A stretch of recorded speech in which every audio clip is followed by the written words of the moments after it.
शिक्षा के प्रति जब आप दिल्ली से इन गाजीपुर और आजमगढ़ की तरफ निगाह डालते हैं तो वहां आपने शिक्षा के महत्व को कहां खड़ा कर रखा है?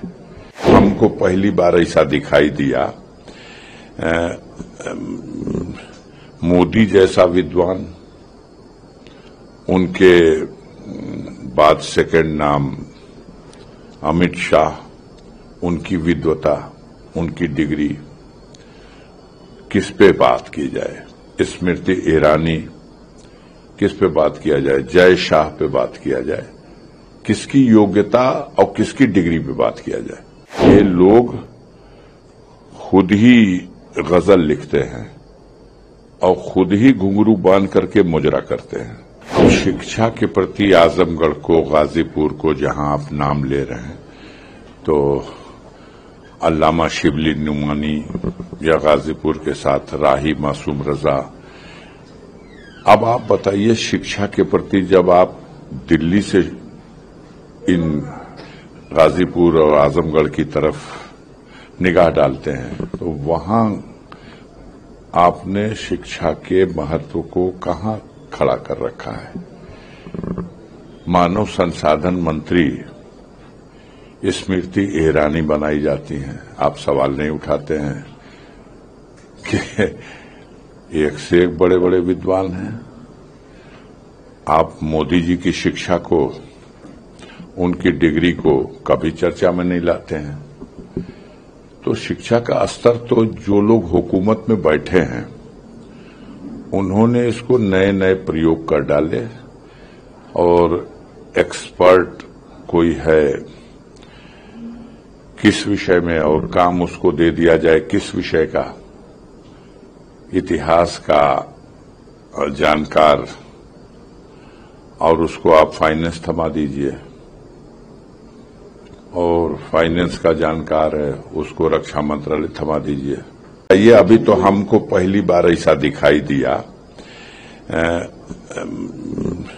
मोदी जैसा विद्वान, उनके बाद सेकंड नाम अमित शाह, उनकी विद्वता, उनकी डिग्री, किस पे बात की जाए?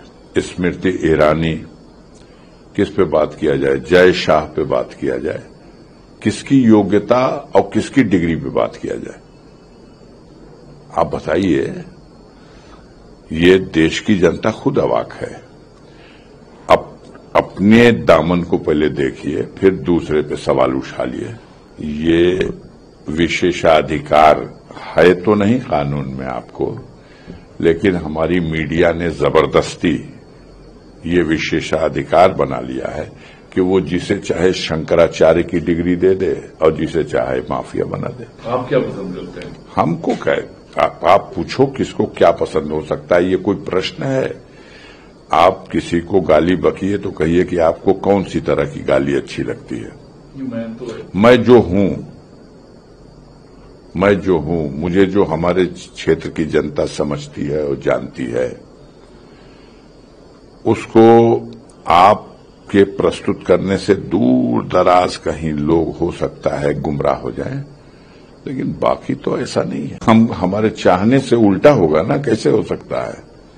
हमारी इच्छा और चाही हुई चीजें एक्सेप्ट कैसे हो सकती है? यहां की जनता कोई फैसला लेती है तो हमारे देश की मीडिया, जो गोदी मीडिया कही जाती है, वो कहती है कि तो बड़े जातवादी लोग हैं वहां के, ये तो जात जीत गई और विकास हार गया। कहां पूछने जाते हैं आप कि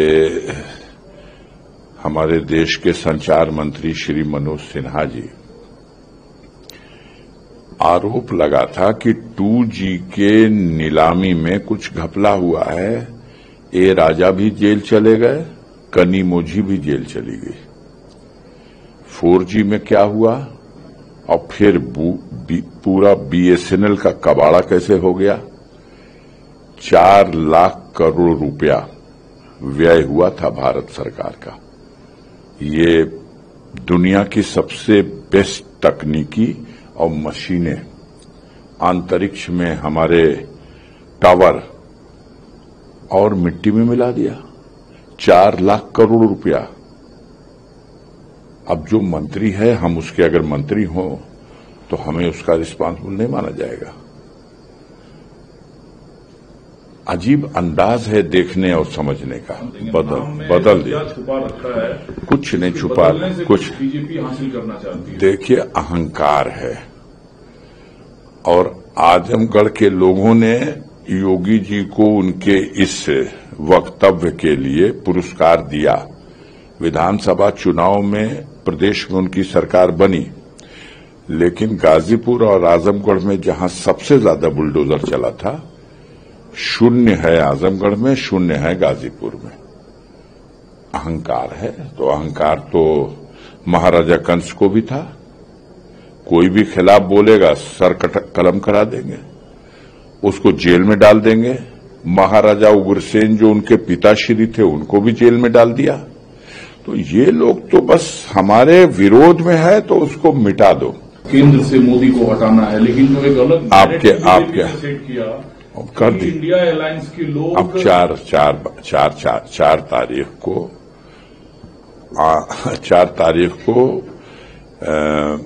एक शेर के जरिए कह दूं इसको, आंधी मगरूर दरख्तों को पटक जाएगी, बस वही शाख बचेगी जो लचक जाएगी, और आसमां छूने का हो जाएगा खुद अंदाजा जब जमीन पांव के नीचे से सरक जाएगी।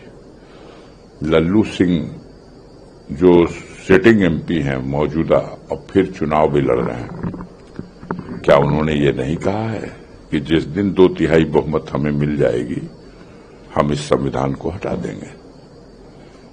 क्या वो बीजेपी के लीडर नहीं है? अरे संविधान हटाने का मतलब कि हम अपना संविधान बनाएंगे। हम गुजरात में बैठेंगे और वहीं से नॉमिनेट कर देंगे बलिया का एमपी कौन, गाजीपुर का एमपी कौन। ओबीसी वर्ग का जो आरक्षण है जी, छीनने के देना, मुसलमानों को दे दिया जाएगा। जबकि जो ओबीसी आरक्षण है वो जाति आधारित आरक्षण नहीं है, वो आर्थिक असमानता को लेकर दिया गया आरक्षण वो सारी मुस्लिम जाति भी कुछ आती है उसके दायरे में। सारी विडंबना यही है कि ये लोग अपना फार्मूला अपने ढंग से बनाते हैं। पहले राउंड के रुख को देख के घबराहट में उन्होंने ये कहना शुरू कर दिया कि भाई जिसके पास 2 घर है, इंडिया गवर्नमेंट वालों की सरकार आएगी तो एक घर ले लेंगे। उन्होंने आगे बढ़े तो ये कह दिया कि देखिए 2 भैंस भी जिसके पास है, 1 भैंस भी ले लेंगे। फिर आगे बढ़े तो उन्होंने कहा इंडिया गवर्नमेंट वाले आएंगे तो ये मंगल सूत्र की रक्षा नहीं हो पाएगी। और आगे बढ़े, बढ़ते जा रहे हैं। और वो इंडिया गठबंधन की सरकार बन रही है, ये भूत उनके सर पे चढ़ गया। बुखार में जब 104 डिग्री से ज्यादा बच्चों को बुखार होता है तो बच्चे बक करने लगते हैं, उनको पता ही नहीं कि वो क्या बोल रहे हैं। हमारे प्रधानमंत्री जी ऐसे ऐसे शब्दों का इस्तेमाल करने लगे कि अब क्या कहा जाए। ये लोग खुद ही गजल लिखते हैं और खुद ही घुंघरू बांध करके मुजरा करते हैं, खुद अपने ही तय कर देते हैं कि आपदा को अवसर बना लो। और आपदा को अवसर कोरोना महामारी के दौरान देश की जनता को मूर्ख बनाने के लिए कहते हैं इस तारीख को इतने बजे अपने अपने छत पे चढ़ करके और थाली बजाओ, ताली बजाओ। तो ये तो खुद ही अपनी सोच है, उसके लिए अपनी अंदर की जो घबराहट है, तो वो जो कुछ भी कहे। पूरे देश का नागरिक जो समझना नहीं चाहता वो अलग बात है, जो समझना चाहता है वो समझ चुका है कि ये लोग देश को संभाल नहीं सके, देश को गर्त में पहुंचा दिए। न इनके कंट्रोल में महंगाई है, न ये बेरोजगारी की समस्या का कोई समाधान कर सकते हैं।